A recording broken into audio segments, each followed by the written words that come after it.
నూటికి 100 పాళ్లు చంద్రబాబు ఆదేశాలతో బోండా ఉమా బృందమే రాయి దాడికి పాల్పడిందని మరోసారి ఆరోపించారు మాజీ మంత్రి వెల్లంపల్లి.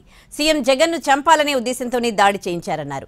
నిందితుడు సతీష్ ను అరెస్ట్ చేయగానే ఏటు దుర్గారావును బోండా ఉమా బతిమాలుకున్నాడన్న సమాచారం కూడా తమ దగ్గర ఉందన్నారు వెల్లంపల్లి.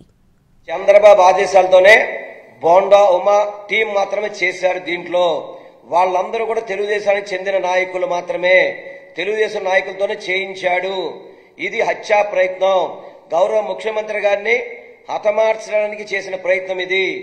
దీన్ని తక్కువగా ఆలోచించేబాకండి. బోండామాకి దీంట్లో అన్ని రకాలుగా కూడా ఆధారాలు దొరుకుతాయి. ఎందుకంటే నాకు బయట అనుకున్న మాట మళ్ళీ మీకు కూడా తెలియపరుస్తున్నాను. ఏదైతే సతీష్ అని చెప్పి ఈ వ్యక్తిని పట్టుకుంటే పోలీసులు ఆ మరుసటి రోజు ఉదయమే ఇదే దుర్గారాన్ని పంపించి బోండోమా అనే వ్యక్తి అదే స్కూటర్ మీద